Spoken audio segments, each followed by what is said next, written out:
journal entry, because the judges are going to be looking at those journal entries as the expectations. Again, if you got a note where I circled it and said, why didn't you do this? Or if you wrote the definition, you need to make sure that you've addressed what is the journal entry for the STEM project, the music project. Does music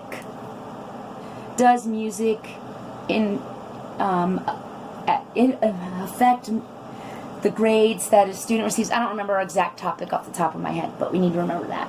All right, the next one is our step-by-step directions. This one I know there's a video on there.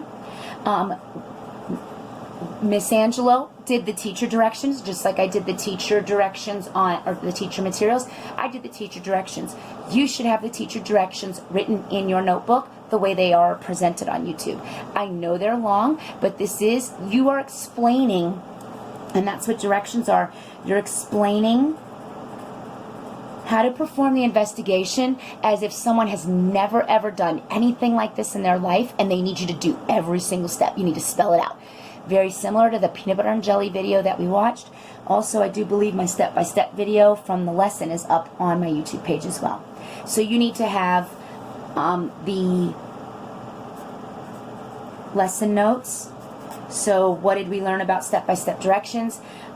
You should also have, because your assignment, your homework assignment, which should have been in your notebook, was the directions on how to get to lunch. We did something that you all should be very familiar with, is getting to lunch, directions to get to lunch. And then we had, because we did directions on 2 separate days, because this is a very important part of the STEM Fair project. So we had the directions on how to get to lunch. And then on the next time we did this, the directions, we tried out and so this was a second journal entry, we tried out our peers' directions, and we realized you guys weren't getting us to lunch very easily.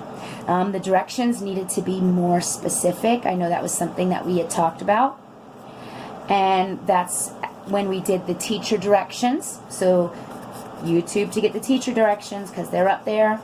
Teacher directions. And then the expectation from you was your journal entry. And your journal entry, my step-by-step directions are as follows. ... You were supposed to give me your step-by-step directions. Pretty much every single person had to add something to this, so there should be an additional page or an addendum to this. Remember that I said with step-by-step directions, it's usually good to skip a line in between. So like if number one we said it was always gather materials. So if number 1's gather materials, IALS, we would do number 2, I would skip a line. That way, if I'm doing my investigation and I'm looking at my directions, I then realize, oh my gosh, I forgot, get a pen, or use the pen to write on the sticky notes. Then I can do a 1A, and it would be, use the pen to write the multiplication facts, whatever it may be. Okay, so that was an example that I'd given. Remember, if you have a note from me that says that they're incomplete, or says that you need to fix them, or there's not enough directions here, if I were to follow this, I could not perform the test or perform the investigation, then you need to put in a separate sheet of paper with the date. So today would be 11/19/19. Miss Angelo gave me a note on, and most of them say 11/16 because I worked on them on the weekend. 11/16, Miss Angelo gave me a note that I needed to update my step-by-step directions. So here's my update, and provide that information. You do need to address that you are doing this because I gave you a note. All right. The next information, we're getting close to the end, guys, is the data table, and graph. Graphs were given to you in class. If you need a new one, you need to get it from me today, so that you can get it done. It does need to be neat. It needs to be legible, and we'll talk about the expectations there. Data should be all of your multiplication tests. All multiplication tests. All right.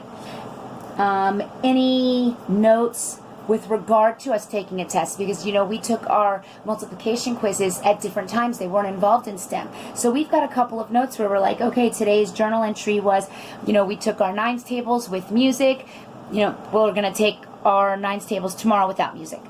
However we did that. So it should have your journal entries for when we took journal entries on when we took tests. And we did a few of them. We didn't do a lot of them, but we did a few.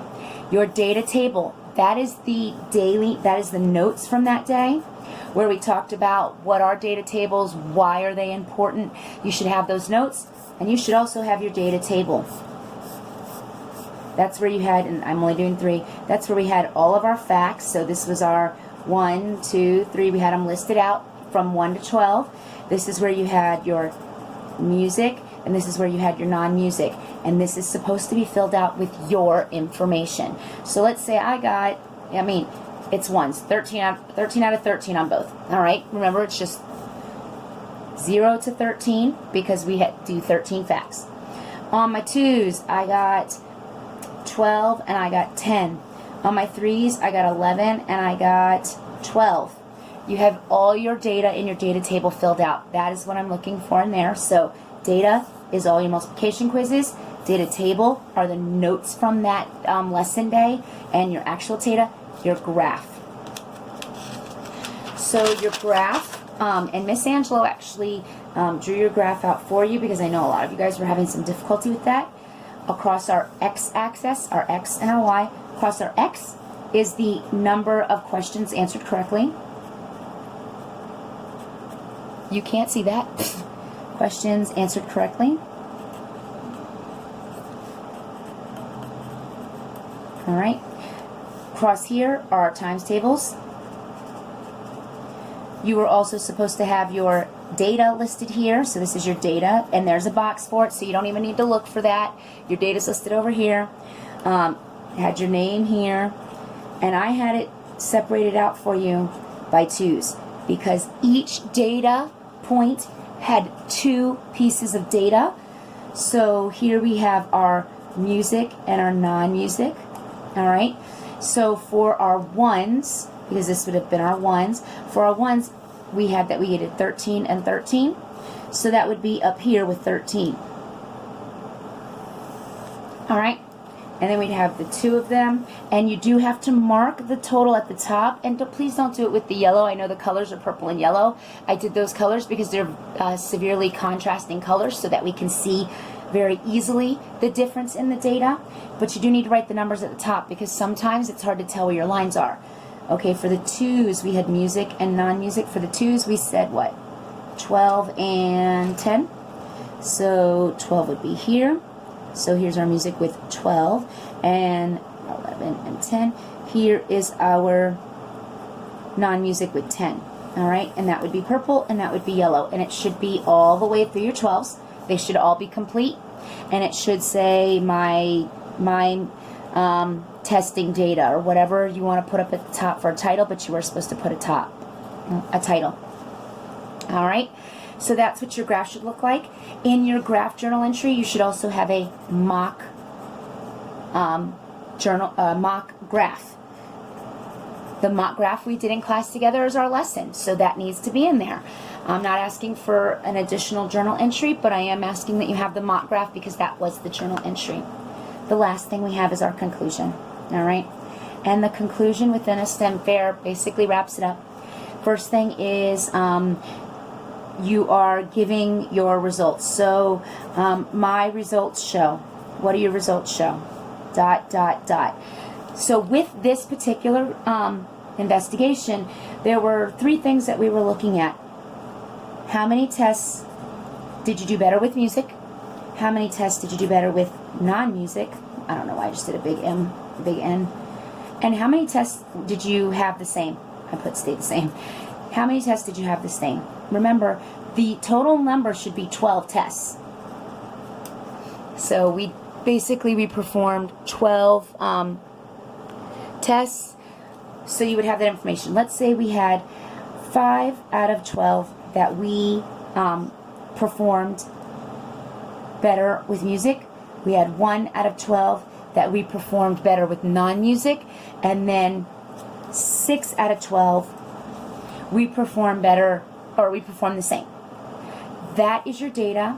You are also supposed to turn this into percentages, and how you do that is you divide 5 divided by 12, which would give you a decimal, and then you take that answer, so equals, you take the answer, let me write it down here, so it would be 5 divided by 12, gives you an answer, and then you would multiply that answer times 100, and that would give you another decimal, but it would give you a decimal with whole numbers, and that would be your percentage. So 5 divided by 12, and I'm going to do this, you don't have to do this, you can do it with a calculator. So I can't, obviously this is a bigger number than this one, I have to add a 0.0, so that's a decimal point there. So 12 goes into 50 4 times, which is 48. So that's 2. And I need to add another 0, that's 20. That goes into it 1 time. So that's 12. That leaves me with 8. And one more, because we go at least 3 decimal spaces. 12 goes into 89 times, which is 72. So I stop there. So it's 0.419 times 100. When I'm multiplying by 100, what that does is that moves my decimal places 2 places going to the right. So 1, 2. So that equals 41.9. Well, the 9, if I'm rounding, tells my 1 to go up. So 5 divided by 12 is 42%. So 42% of the time, I did better without music. 6 out of 12 is 50%, guys. All right, because it's half, so that's 50%. All right, now I will show you how that works with division. Oops, I wrote it backwards. It should be 12. Right there we go. 0.0. Point. How many times is 12 going to 60? It's 5 times. That's 60. Done. So now I have 0.5 times 100. The 2 zeros tell me to move it 2 decimal places. So if I have 0.5, 1, 2, that's a 0. That's 50%. So that's 50%. And now, guys, the sum of percentages should be 100%. So 42 plus 50 is 92. And 100 minus 92 is 8. That leaves me with 8% here, so I don't have to do the division again. So this is my results. Obviously, this you could do with a calculator. I was just showing you because my calculator's on my phone and my phone is filming the video. After your results, you needed to have your interpretation. So what does that tell you about your data? My data tells me ... What did you learn? A lot of us had a lot that were the same. So we realized that multiplication facts are something that are memorized, and we talked about that. So since they're memorized, is it really the best test to see if music stops stress anxiety when it's something that you're working on to memorize? So you would talk about what your data tells you. And your data might tell you, hey, I do better with music, or I do better, I did better with music, but maybe if we tried a different genre of music, that type of thing. Then it's, where do we go next? Where do I take this project? Where do I go next with the project?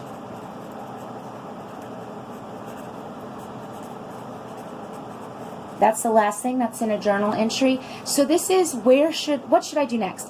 For those kids who really have their facts memorized, this investigation didn't tell them a whole lot.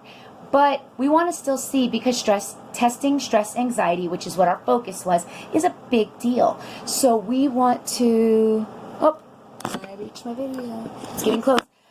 It's a big deal. So maybe we want to go to trying a different type of test, or maybe we want to go to trying a different subject. You have to say where you want to go next. All right, I hope this video helps. Thanks for watching.